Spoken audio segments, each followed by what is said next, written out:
Kakabsat, only the two of us. Saturday. Pala, kasama pala kayo. Ang mga lalakbay. Ala, yung mga maliliit.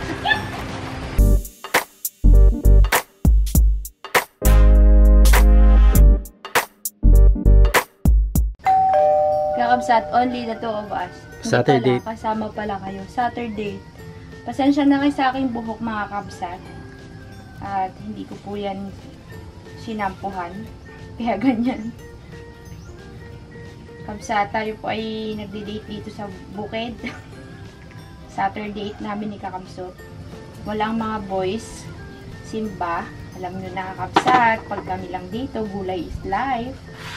Kaya namitas na naman po ako ng mga gulay natin sa ating bakuran. Ang walang kamatayang patola. Ang dumi na ng kuko. Get-getin muna natin Kabsat. Kakakuha mo lang sa Oo, ang dami kasing hindi nila nabibisita. Puro magulang na ang patola Kabsat. Ang lalaki. Tapos, di na naasikaso yung gulayan ulit. Napabayaan na namin ilang araw kasi Kabsat ulan ng ulan. Kaya, baka bukas yan asikasuhin. Yan. Pabilog naman ngayon Kabsat. Sabi kasi ni Kakabsot gusto niya daw pabilog. Bilugin natin. Ito yung masasarap na patola. Yung maliliit na sariwa. Fresh na fresh.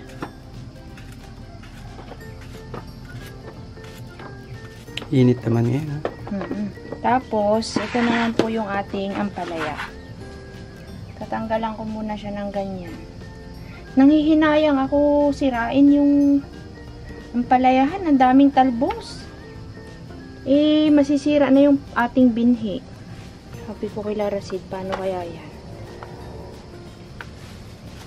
Hinihintay kong lumaki yung kabilang side Hindi naman nagalaki. Hanggang 3 harvest lang, 4 na harvest lang pala tayo sa ampalaya nakaraan na. Tapos di na siya pwede. Pero marami din yun. Nakailan din tayo doon. Nakailang balde. Ilang balde? Ilang balde. Maliliit na balde. Namimiss ko yung anak ni Seth. Nakakatuwa. Hampunin na natin. Nakakawala ng alam yung kung nai-stress ka ngayong araw na to, punta mo lang yung anak ni Seth, buhat-buhatin mo. Makalimutan mo yung problema mo. Nakakamiss. Habang ini-edit ko yung vlog, tuwa ako sa bata. Smiling face siya Kakabsat. Di mo siya maringgan na maligalig. Kahit pagod na yung Kabsat na til-til na. Kunyari, pinahiga ng mama niya, sisilip sa amin, sabi niya. Ngingiti. Kaya nakakatuwa yung bata. Yung mga magandang bata. Alagaan. Sarap ng tulog niya dito Bagsak na Bagsak. Bagsak kagabi Harot ng harot Di na namin sila inabutan kanina Kabsat kasi Sabado may simba sila. Nagsabay-sabay na sila nila Rasid. Pasensya na kayo sa itsura ko ngayong araw na to at busy po kanina. Hindi na ako nagbihis. Sayang ang damit, mainit naman dito. Papawisan lang, di. May electric pa naman tayo. Ay, dinala natin yung blue tea. Tingnan natin. Yung blue tea natin, pag chinarge mo, hindi ko pa na-charge Pag chinarge mo, sabi nila, siguro mga 1 oras puno na. Ganun kabilis. Depende siguro sa kuryente. Baka Ayun mahina lang, yung depende sa kuryente natin kuryente. dito. Pero yun ang nila, review na mga gumagamit. Dapat gagamitin natin ngayon. Wala naman tayong kasama. Kantahan sana tayo. Subukan natin kung hanggang saan siya tatagal. Malupitan natin ang kanta. Dapat mga isang 100% ang blue tea. Susuko sa atin si blue tea Oo. Dati kasi yung ginagamit nating blue tea Kakabsat, naalala niyo yung kulay blue? 3 hours lang yon. Talagang portable lang talaga. 3 to 4 hours lang siya. Ewan ko lang to. Kwanto sawa siguro yan. 300 watts lang yung blue tea natin maliit.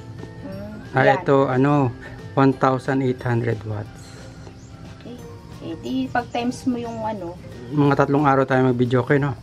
Magkailang watts yun? Yung maliit? 300 watts. 3, 6, 9, 12, 15, 18. Tama? Oo. Actually, kung may generator ka, halos pareho din ang consume ng generator. Sa generator, hindi ka magkakapag-wireless charging. USB charging. Maingay pa. Oo. Di ba pwede yan sa water pump? Pwede, Pagka pwede. ginamit natin dyan sa fish pond, no? Pwede. Subukan natin. Parada.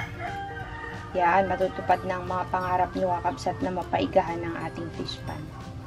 Tapusin ko lang to Wakabsat. Mamaya ko na lang ulit sa inyo. Ay, ito pa pala. Nagtalbos ako. Yung kamote namin, parang every 3 days nagkakatalbos siya, Kabsat. Ang bilis. Kailan lang kami nagtalbos? Ang dami pa doon. Hindi nauubusan. Yan o.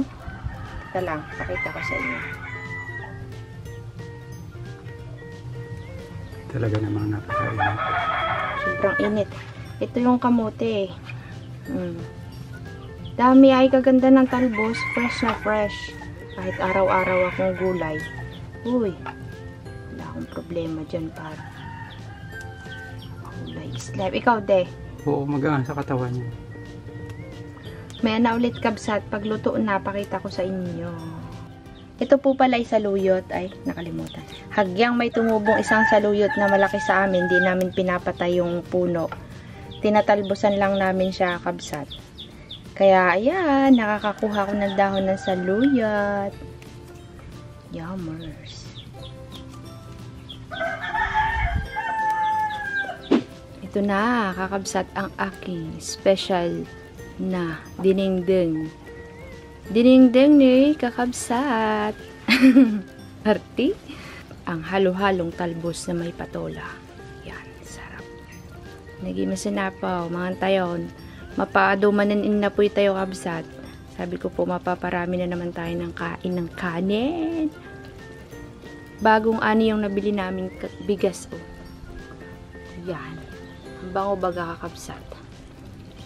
Dun sa tindahan ng aming kapitbahay dito sa farm. Dun kami bumili. Okay, masan?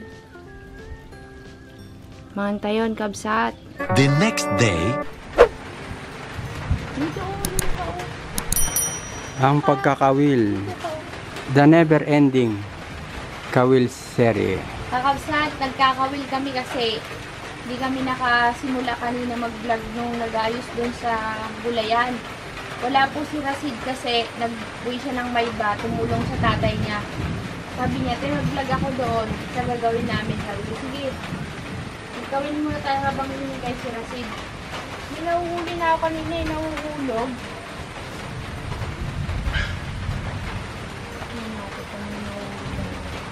Nakain na yung bulate na pain mo?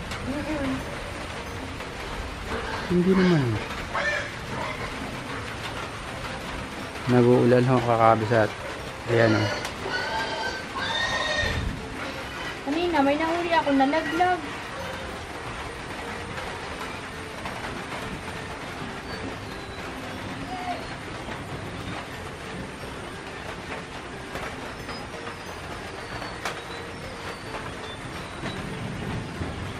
Yan na.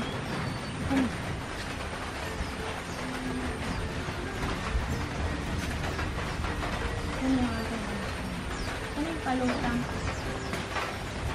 Wala yung palutang. Ano yung palutang ko, De?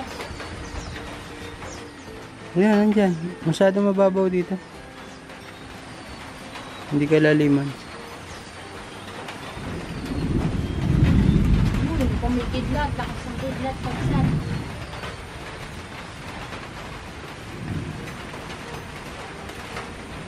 Nakadalawang hulog na ako kakabsat.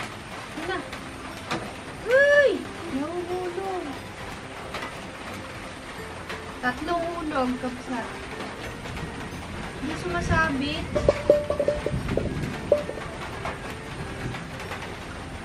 Sayang. Si Chris nakahuli ka agad. Ano yan? Yun! Wow! Huli! Pait din. Aro. Araro. Iba ba yung papait sa araro? Walang pait dito. Aro lang. Eh bakit to kay Chris iba? Aro din. Mali. Tayo na maliliit. bakit yan? Gusto nila na, namiss ko si Doon na Bell Kabsat kasi favorite niya to eh. Saan kaya natin ilagay, kuya? Pang-ihaw nila to, pang-ihaw.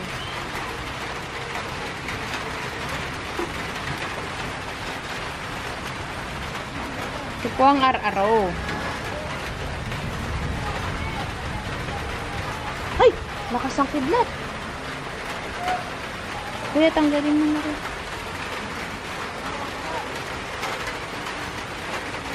Ayun tilapia.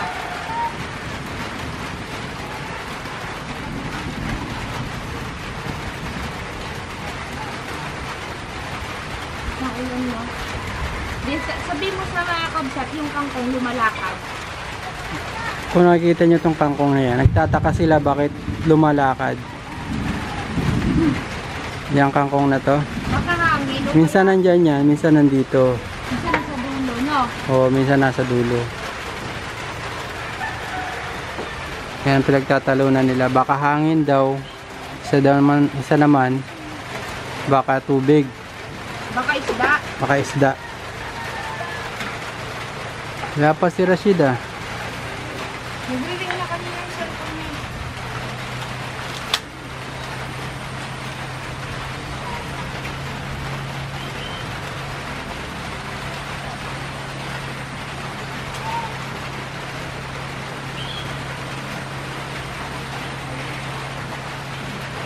Yan, nakahuli ulit si Chris ng ar-aro. Bakit kaya marami ang ar-aro? Kasi sa tilapia. Laki din pala oh. Laki nga eh. Huh? Yari na naman yan kay ano, Delilah. Ihaw yan.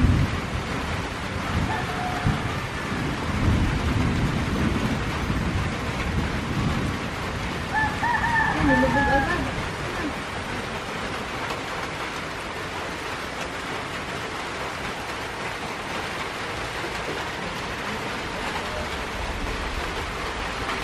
May laman?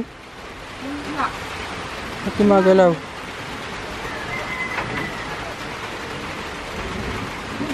May laman nga eh. Wala, yan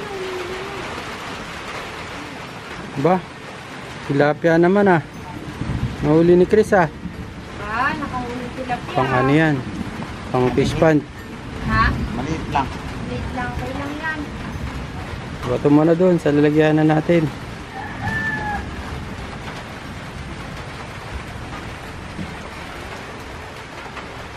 Hindi na siya May mabubuhay. nahuli na pala ako. Nasaan na? Nahulog ka lang. Ay wala ka nahuli. Natanggal eh. Malaki? Wala kay ang bigat. Sayang, boy.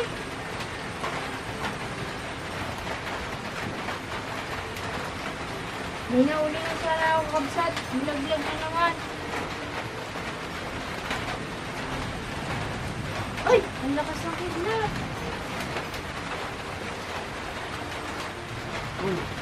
Nakahuli na naman siya, Kit. Nakahuli na naman po si Kuya Cory. Ano yan boy? Diyan na si Rasid. Diba? Ha? Ano? Araw na naman. Rasid. Diyan na po si Kuya Rasid. Ang mga lalakbay. Ala, yung mga maliliit. Isa lang dala niya. Sige!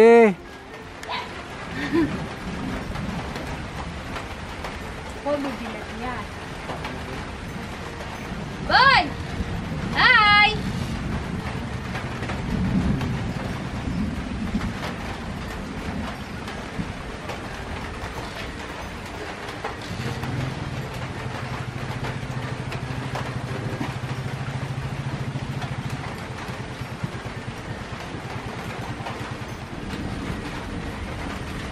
Anong nangyari? Natuloy kayo? Natuloy kayo? Sa kaingin? Meron ako eh. Ha? Nakuha ng bilyang. Yung Pang- kasi parang may lag na ka. Taas ko. Sino kasama mo? Yung tatay ko. Pero yung tatay ko parang ano na. Nilagnat? Parang wala na rin. Parang magaling mo. Yan, di mo dinala yung mga gamot na pinapagala namin. Kakabsat, tapos na kami mga whale. Ar-aro po yung mga nahuli namin. Yung iba naman, tilapia, pinalpasan na namin.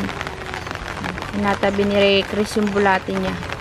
Yung mga ar-aro ay ulam ng maliliit yon. Yun, nagalakad baga to kakabsat. O, yung kangkong. Nakaraan, nandun siya sa may dulo dun. Minsan, nandito siya. Tapos ngayon, nandyan siya. Kung paano nagalakad. Nanganak na yung ate niya, yung nanay ni Loreng. Ate ni Labinyay.